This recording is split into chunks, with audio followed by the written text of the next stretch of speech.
Socle numéro 1, contrôle de l'immobilisation du véhicule. Je mets le contact. Mon voyant du frein de parc est bien allumé. Mon frein de parc est bien tiré. Mon véhicule est bien immobilisé. J'ai bien la présence des documents de bord.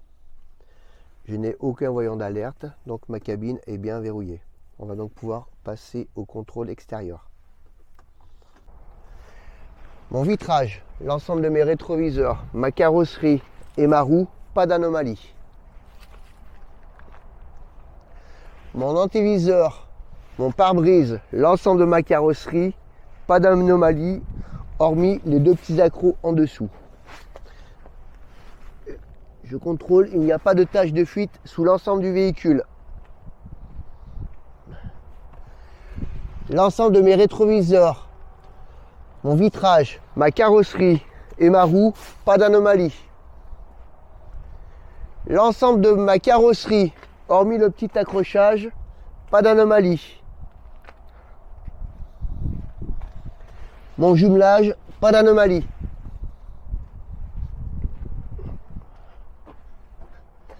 Ma porte arrière et mon chargement, pas d'anomalie. L'ensemble de ma caisse et mon jumelage, pas d'anomalie. Je vais contrôler ma remorque.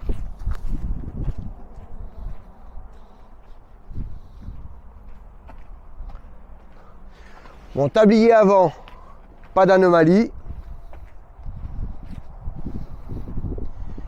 L'ensemble de ma caisse et mes deux roues, pas d'anomalie. Ma porte arrière et mon chargement, pas d'anomalie. L'ensemble de ma caisse et mes deux roues, pas d'anomalie. Je vais donc positionner mon porteur devant ma remorque. Mise en marche moteur. Je n'ai pas de fumée opaque. Aucun voyant d'anomalie sur mon tableau de bord, hormis le frein de parc. Aucun claquement au niveau du moteur. Je fais mon installation. Je règle le siège, le volant et mes rétroviseurs.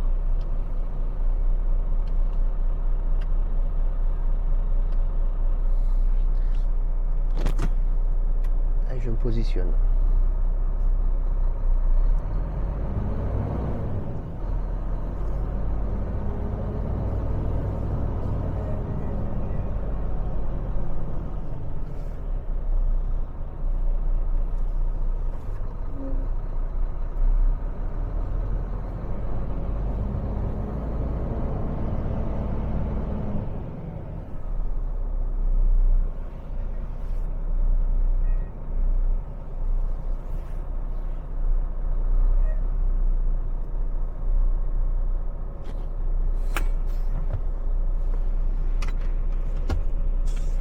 Nous allons faire les compatibilités de nos ensembles.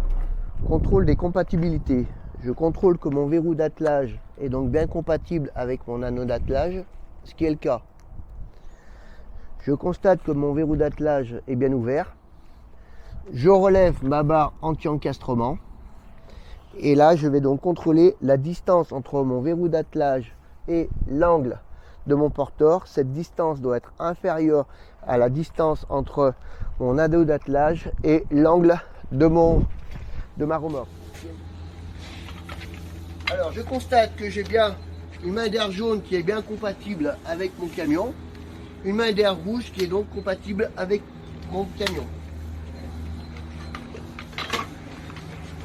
J'ai donc une prise électrique et une prise ABR qui sont donc bien compatibles avec mon camion.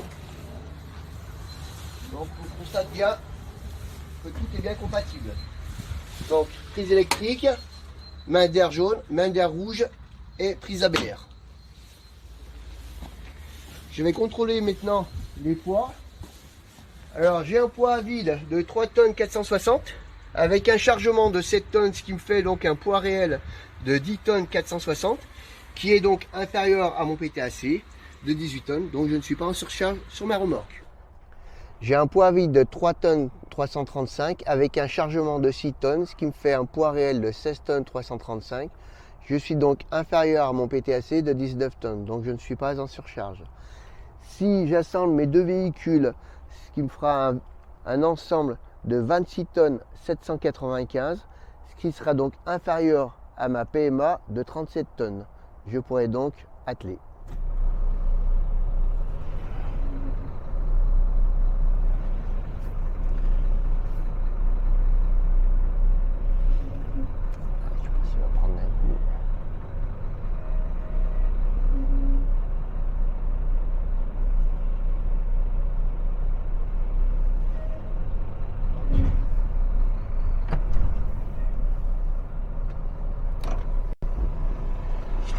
Et cette traction concluant. Je vais vérifier mon attelage.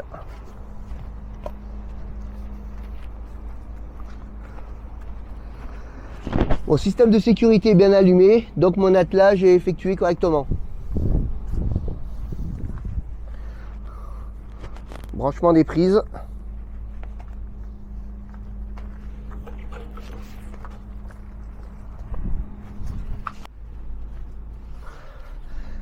La main jaune.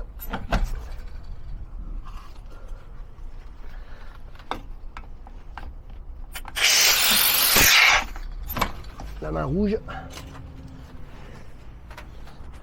Et la prise ABS.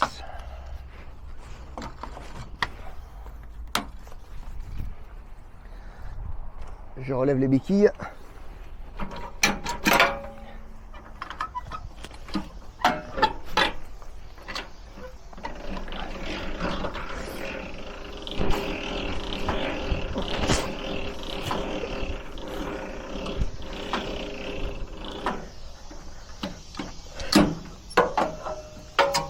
Béquille arrière.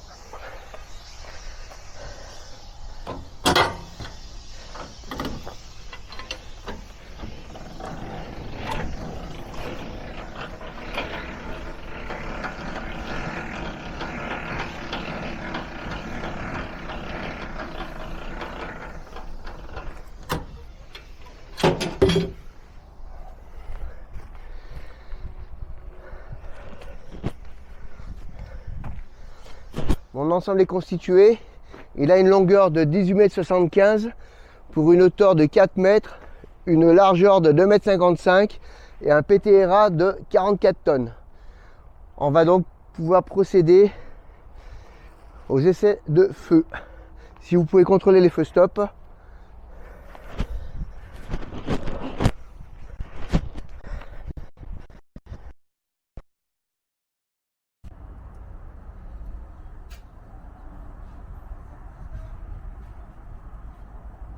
Donc les feux stop fonctionnent. On va contrôler les autres feux.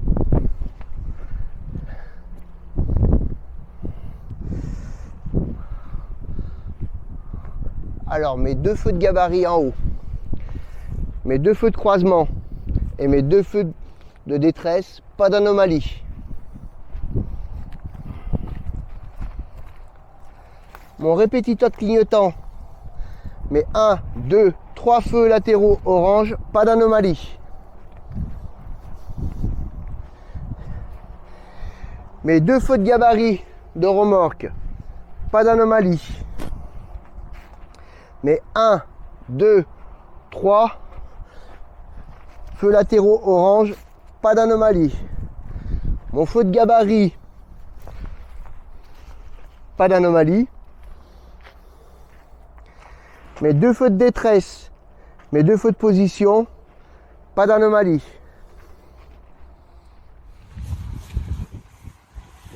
Mes trois feux latéraux de ma remorque, pas d'anomalie. Mes 1, 2, 3 feux latéraux orange ainsi que mon répétiteur de clignotant, pas d'anomalie. Vérification des feux terminée.